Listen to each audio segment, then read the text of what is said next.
হাজার হাজার মানুষ নিয়ে মুসা আলাইহিস সালাম আল্লাহর কাছে কাঁদতেছে, আল্লাহ আর কতদিন বৃষ্টি বন্ধ করে রাখবা?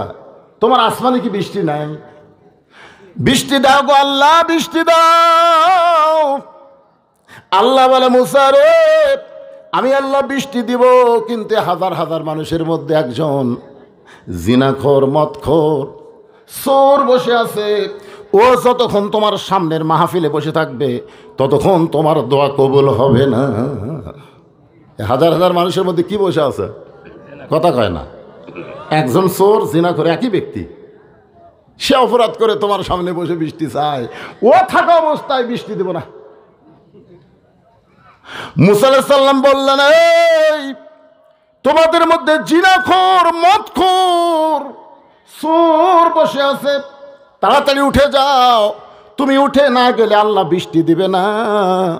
ওই লোকটা চোখের পানি বের করে বলে, আল্লাহ 60টা বছর হলে আমি চুরি করি, 60টা বছর হলে আমি জিনা করি, আমি মদ পান করি, তুমি গোপন রাখলে, তুমি প্রকাশ করে দিলে না। কিন্তু আজকে এত মানুষের মধ্যে আমি যদি উঠে যাই তাহলে জনগণ জানবে আমার অপরাধ। আল্লাহ গো, আমি তোমার কাছে তওবা করতেছি, চোখের পানি নিয়ে আমি আর কোনোদিন মদ পান করব না, জিনা করব না, চুরি করব না।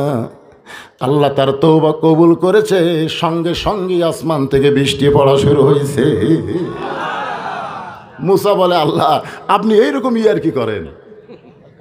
এখনই বলেন বৃষ্টি দিবেন না। চোর, বাটপার, বদমাইশ আছে বলে তাকে তুলে দেওয়ার কথা হলো, আবার আপনি বৃষ্টি দিলেন। আল্লাহ বলে, যার কারণে বৃষ্টি বন্ধ ছিল তার কারণেই দেওয়া হলো। সুবহানাল্লাহ। এখন আমল কি? আমলের নাম হলো তওবা। আমলের নাম কি? যারা মাগরিব এশার নামাজ পড়েন নাই ওয়াজ শুনতেছেন, এই যুবকেরা, এই বুড়া মানুষের পাগলা হতো, যেই যুবকেরা মাগরিব এশার নামাজ পড়ে নাই ওয়াজ শুনতেছ, ফজরের আগে যদি তোমার মৃত্যু হয়, দুনিয়ার কোন হুজুর জানাজাতে তোমাকে জান্নাতে রাখতে পারবে না। জান্নাতে যাইতে গেলে নামাজ লাগবে। জোরে কোন কথা ঠিক কিনা? তাহলে এখন তোমরা তওবা করো যে ফজর থেকে একটা নামাজ ইচ্ছা করে বাদ দিব না। আল্লাহ বলে, নিয়ত করার সঙ্গে সঙ্গে যত নামাজ তোমরা পড়ো নাই, সমস্ত নামাজ না পড়ার পাপ আমি আল্লাহ মাফ করে দিলাম। তওবা শব্দের অর্থ হলো ফিরে আসা। রাখাল বলে, ফতিকরে, ভুলটা যখন স্বীকার করলে তাহলে তুমি তওবা করো। ওমর ফারুক বলে, রাখাল ভাই, তাহলে আমি তওবা করতেছি। রাখাল বলে, তুমি মূর্খ মানুষ, তুমি তওবা কেমনে করবা? ওমর ফারুক চুপ করছে।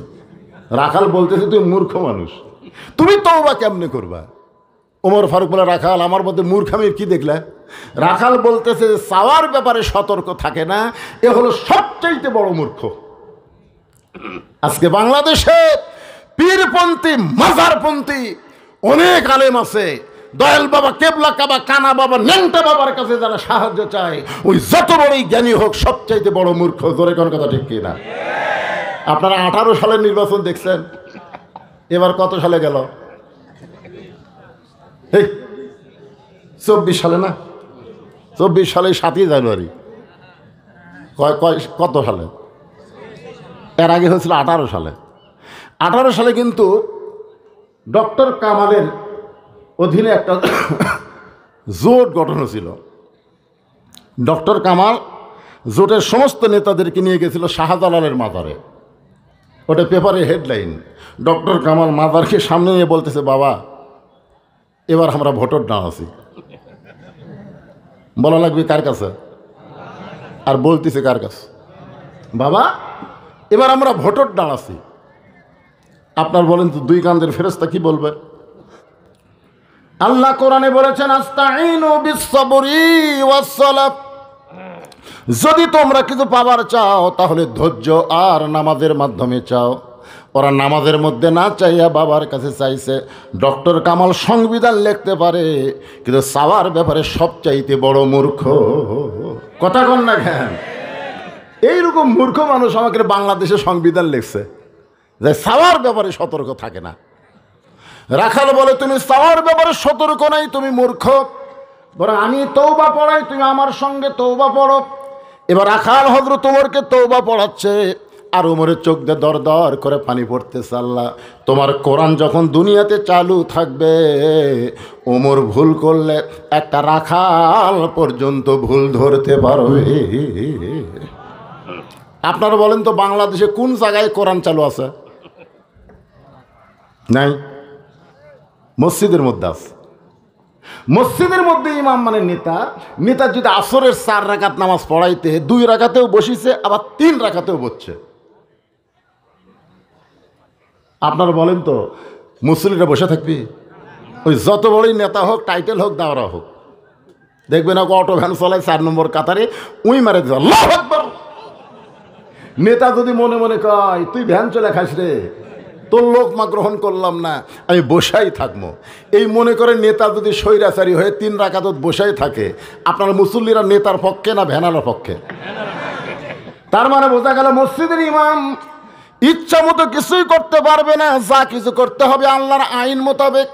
কিন্তু সমাজের এমপি মন্ত্রী যদি কোনো ভুল করে, আপনার লোকমা দেন না, কারণ লোকমা দিলেই জেলে যাওয়া লাগবে। ধরে কোন কথা ঠিক কি না?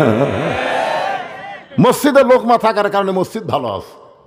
সমাজে যদি লোকমা থাকতো, আমাদের গোটা বাংলাদেশের সমাজ মসজিদের মতো সুন্দর হয়ে যেত। ধরে কোন সুবহানাল্লাহ। ওমর ফারুক এবার রাখালের কাছে তওবা পড়তেছে। সবাই একটু তওবা পড়ি। তওবা পড়লে কোনো সমস্যা আছে? আস্তাগফিরুল্লাহ আল্লাযী লা ইলাহা ইল্লা হুয়াল হাইয়ুল কাইয়্যুম ওয়া তুবু ইলাইহি লা হাওলা ওয়ালা কুওয়াতা ইল্লা বিল্লাহিল আলিয়্যিল আযীম। ওমর ফারুক তওবা পড়ার পরে বলতেছে, ও রাখাল ভাই, আল্লাহর হস্তে উটের 1 পেয়ালা দুধ দাও। ও রাখাল ভাই, আল্লাহর হস্তে উটের 1 পেয়ালা দুধ দাও। রাখাল মুসকি মুসকি হাসে। ওমর ফারুক বলে, রাখাল, আল্লাহর হস্তে দুধ চাইলাম, তারপরেও হাসো কেন? রাখাল বলতেছে, পথিক, তওবা করার পরে তুমি আবার মুনাফিকি করলে। আবার কি করলে?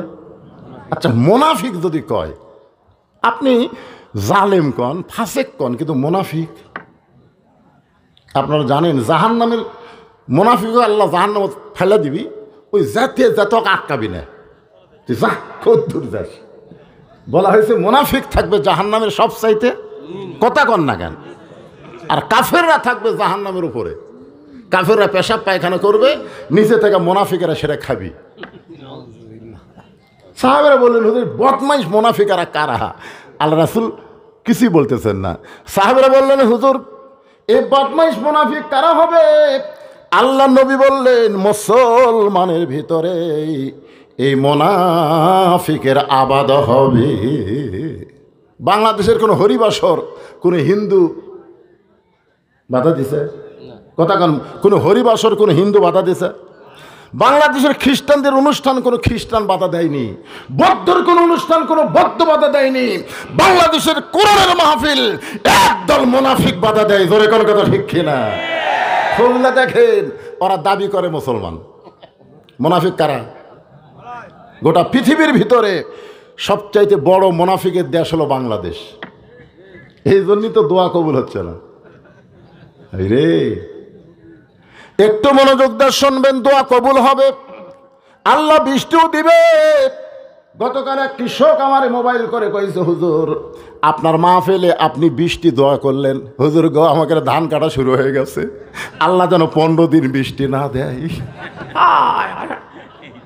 ওই আমার দোয়া শুনে লোক মাতিছে, হুজুর আর যান দোয়া করেন না, হুজুর আমাকে সিংড়ার ধান কাটা শুরু হয়ে গেছে, এই সময় বৃষ্টি দিলে কিন্তু সব শেষ। আর বৈশাখ মাসের কাছে বৃষ্টি চাওয়া মানে শুধু বৃষ্টি না, বৈশাখ কিন্তু শুধু বৃষ্টি নিয়ে আসে না, বৃষ্টির সঙ্গে ঝড়ও আসে। ধরে কোন কথা ঠিক কিনা? আমরা বলবো, আল্লাহ এমন বৃষ্টি তুমি দিবা যে বৃষ্টি দিয়া বান্দার উপকার হয়, অপকার যেন না হয়। ঠিক কিনা বলেন? একটু মনোযোগ দিয়ে শুনবেন। ওমর ফারুক বলে, রাখাল আমার মধ্যে মুনাফিকের কি দেখলা? আমার মধ্যে মুনাফিকের কি দেখলাম? রাখাল বলতেছে, পথিক লিমা তাকুলু মালা তাফালু। আয়াতটা বুঝেছেন আপনারা?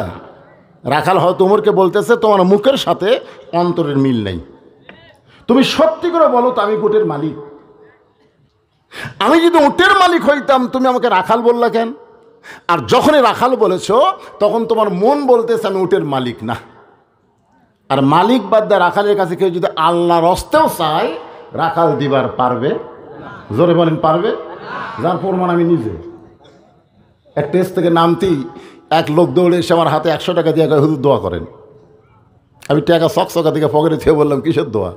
বলে হুজুর আমার বইয়ের পেটে বাচ্চা এসে আল্লাহ যেন একটা পুত্র দেয়। আমি পকেট থেকে 200 বার করে দিলাম। বলে হুজুর আমি তো টাকা চাইনি, আমি দোয়া চাইছি। আমি বললাম ভাই রে আমি 3 মেয়ের বাপ, আল্লাহ আমাকে এখন একটা ছেলে দেয়নি, তো আমার দোয়াতে যদি পুত্র হতো তা আমাকে আল্লাহ একটা দিত। পরপর 3টা মেয়ে, তার মানে কি বুঝতেছে আমি দোয়া করিনি? সঙ্গে সঙ্গে লোকটা বলে হুজুর তাহলে আপনি টাকা আপনি নেন, আমারটা আমারে দেন। ওরে যখন 100 টাকা দিলাম মারতেছে দৌড়, পিছন দিক থেকে ধরে বললাম কোথায় যাবে? বলে ওই হুজুরের কাছে যাবো যার বেটা সওয়াল।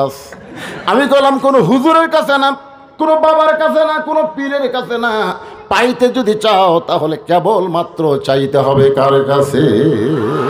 জবান খুলে বলেন চাইতে হবে কার কাছে? সব 20টি দোয়া করবার যা খালি ছবি তুলতেছে, সব ছবি তুলতেছে, কিভাবে দোয়া করতেছে ছবি তুলে ওটা ফেসবুকে ছাড়তেছে। আল্লাহকে ইয়ার কি মারবার গেছে। আপনারা বলেন তো সব জায়গায় ছবি তুলবি? দরকার চলবি? তারাবি পড়তে পড়তে একজন ছবি তুলে কাছে ছবি তুলে ছেড়ে দিচ্ছি। ভাই আমি এখন তারাবি পড়তেছি, ওমরা করতে গেছে, হজ করতে গেছে, হেরেম শরীফের মধ্যে ভিডিও করে ওটা আবার ইউটিউবে ছাড়তেছে। দরকার কথা বল না কেন? এগুলো ইবাদত। এইরকম ইবাদত দিয়ে আল্লাহর কাছে বৃষ্টি চাবে, বৃষ্টি আসার আগে ঝড় আসবে। দরকার কথা বল না কেন?